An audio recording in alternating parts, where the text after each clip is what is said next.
नमस्कार, मैं हूं डॉक्टर अन्नपूर्णा से और यह है previous year questions of environment for Andhra Pradesh public service commission assistant environmental engineer part 3।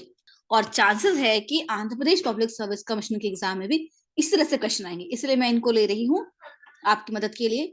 And I use both English and Hindi languages so that everybody can understand. But first, if you are new to my channel, please do subscribe and please share this video with at least 3 friends or WhatsApp groups as Guru Dakshina. So question number 1. Which component of the environmental management system does the term green chemistry primarily apply to? तो green chemistry जो है वो किस बारे में होती है? सबसे पहले remediation मतलब सफाई करना, प्रोसेस डिजाइन मतलब किसी प्रोडक्ट के प्रोसेस को डिजाइन करना कि कैसे वो प्रोडक्ट बनेगा और कैसे वो सेल होगा और कैसे वो रिसाइकिल होगा। सेफ्टी, सुरक्षा या रिस्क असेसमेंट कि उस प्रोडक्ट से क्या क्या रिस्क हो सकते हैं, what are the risks associated with that product or process. So first let's understand green chemistry. Green chemistry is a design of chemical products and processes that reduce or eliminate the use or generation of hazardous substances. तो green chemistry मतलब हरित रसायन शास्त्र वो branch होता है science का जिसमें कि केमिकल प्रोडक्ट्स और प्रोसेसेस डिजाइन किए जाते हैं इस तरह से जो कि हैजर्डस ना हो, आपकी सेहत के लिए खतरनाक ना हो, तो वो होता है। तो which component of environment management system does the term green chemistry primarily apply to? तो कौन सा component होता है environment management system का जहां green chemistry का application होता है? तो remediation भी नहीं, safety भी नहीं, risk assessment भी नहीं, होता है process design। डिजाइन करते हैं ना हम।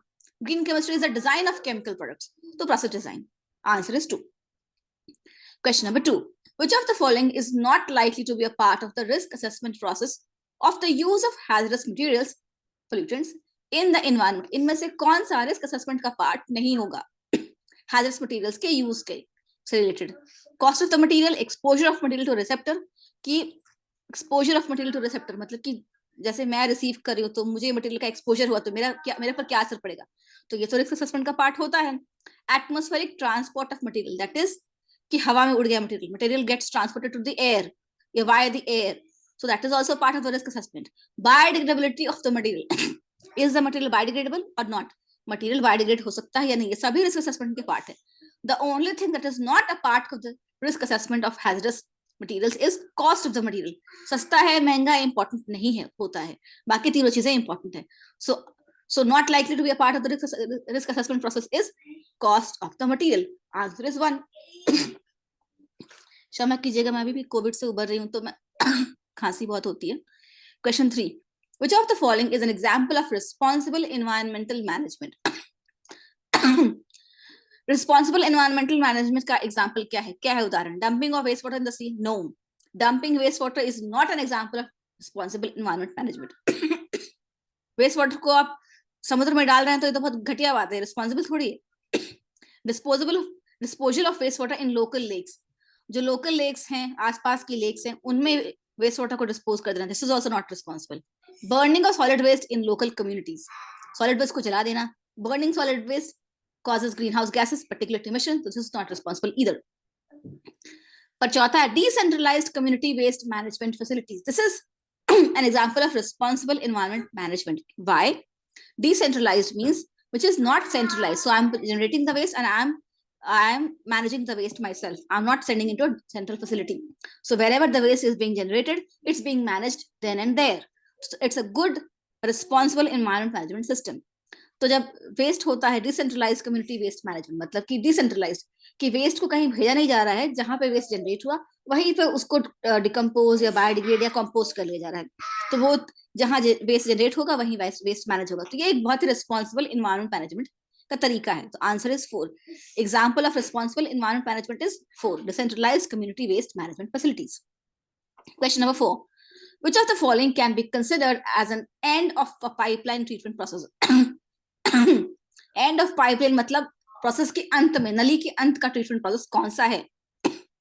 Green chemistry approach to reduce pollution, green chemistry के बारे में हमने अभी पढ़ा। तो एक catalytic converter in an automobile in automobiles to reduce emission, catalytic converter जो ऑटोमोबाइल्स में होता है जो एमिशन को रिड्यूस करता है, क्या वो end of pipeline treatment process है? soil excavation to remove historical contamination. Historical contamination means मतलब contamination that has been in existence in the soil for a long time. So you remove that contaminated soil and take that soil and treat it and then bring it back. So is it an end of pipeline treatment process? No. Usage of personal respiratory protection masks. This is also not a treatment process. Personal respiratory masks. आप mask पहनते तो ये कोई treatment process तो है नहीं. End of pipeline, नली के अंत का treatment process. End of pipeline का मतलब जो एग्जॉस्ट गैसेस होता है, जो एंड प्रोडक्ट है, उसको ट्रीट करना. So end of pipeline means that the treatment of the end product, and that is catalytic converter in automobiles to reduce emission, because petroleum burns in an automobile engine and the exhaust gases, the end product, the byproduct of that burning, which is released in the atmosphere. So just before it's released in the atmosphere, the catalytic converter converts those hydrocarbons into carbon dioxide and nitrogenous gases into nitrogen gas. So harmless N2 and carbon dioxide. So that is an example of end of pipeline treatment process. Catalytic converter में क्या होता है? Engine में petrol जलता है और उसके जलने से जो बाई प्रोडक्ट निकलता है, उसके एटमॉस्फेयर में जाने से जस्ट पहले उसको ट्रीट कर लिया जाता है और हार्मलेस नाइट्रोजन गैस और कार्बन डाइऑक्साइड में कन्वर्ट कर दिया जाता है. तो वो होता है कैटालिटिक कन्वर्टर. तो वो end of pipeline treatment process होता है. 2. Answer is 2. Question 5. Which of the following is not true with reference to environmental liability for a historically contaminated site? अब इनमें से कौन सा सही नहीं है with reference to environmental liability for a historically contaminated site? तो जब historically contaminated site होती है, मतलब कि किसी जमीन में, पानी में कहीं पे contaminants trap हो गए हैं, तो उसके सापेक्ष में, उसके परिप्रेक्ष्य में क्या सच नहीं है? The regulatory agency always takes responsibility for site remediation. जो भी रेगुलेटरी एजेंसी होती है, चाहे स्टेट गवर्नमेंट हो, सेंट्रल गवर्नमेंट हो या कोर्ट हो, जो भी रेगुलेटरी एजेंसी है, उसकी जिम्मेदारी होती है उस साइट को साफ कराना. May be people living in the affected area bear the primary liability. जो उस एरिया में, प्रभावित एरिया में रहते हैं, उनकी जिम्मेदारी होती है साफ कराना. Current owner may take the liability costs. May be जो अभी जो मालिक है उस जमीन का, या उसको लेना पड़ेगा, लाइबिलिटी कॉस्ट बियर करना पड़ेगा सफाई का. ये हो भी सकता है, नहीं भी हो सकता है. या फिर चौथा, the original polluter may take responsibility. ये अक्सर होता है कि जो जिसने पोल्यूट किया है ना उस साइट को, उससे पैसा मांगा जाएगा, उसको फाइन भरना पड़ेगा और फिर उस पैसे से सफाई हो जाएगी. पर 1 भी हो सकता है, 3 भी हो सकता है, 4 भी हो सकता है. पर जो नहीं हो सकता है, something that is totally not true, is people living in the affected area bear the primary liability. No, people living in the affected area have no reason to bear the liability of environmental contamination because they did not pollute it. They themselves are at the receiving end.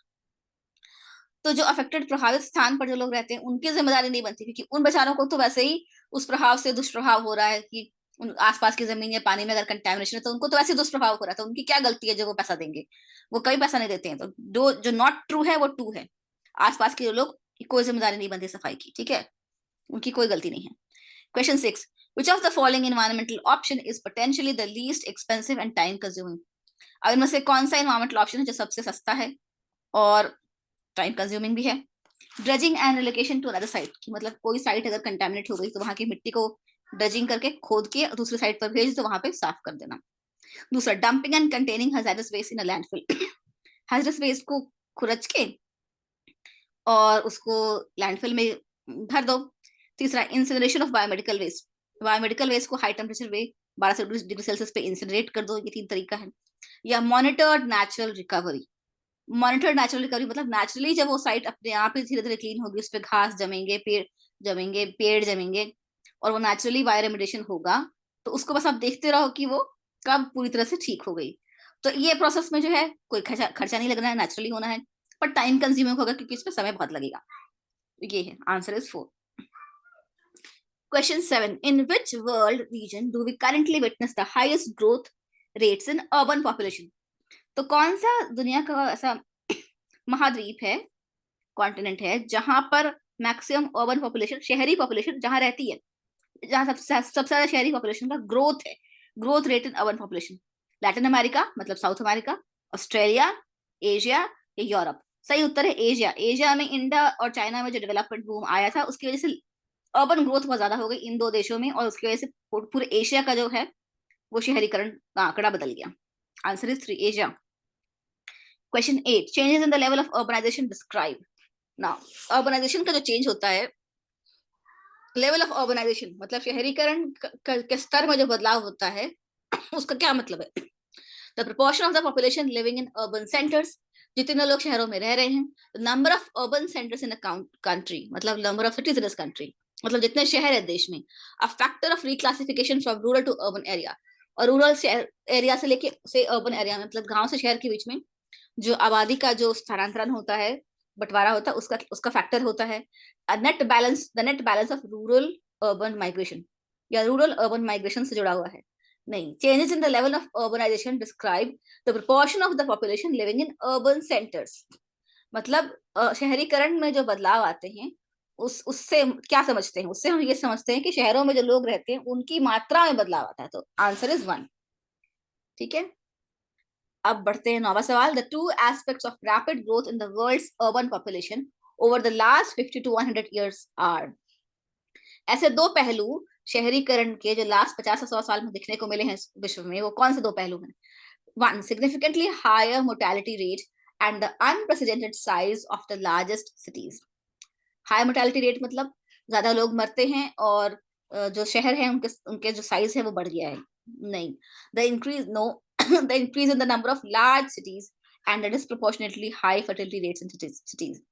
बड़े शहरों की संख्या में बढ़ोतरी हुई है और fertility rate मतलब एक जोड़ा जितने बच्चे पैदा करता है उनकी संख्या भी शहर में ज्यादा है। तो ये भी सही नहीं कि शहरों में तो लोग कम बच्चे पैदा करते हैं। 3, the youth bulge and environmental pollution. Youth bulge means more young people remaining and lots of environmental pollution. No.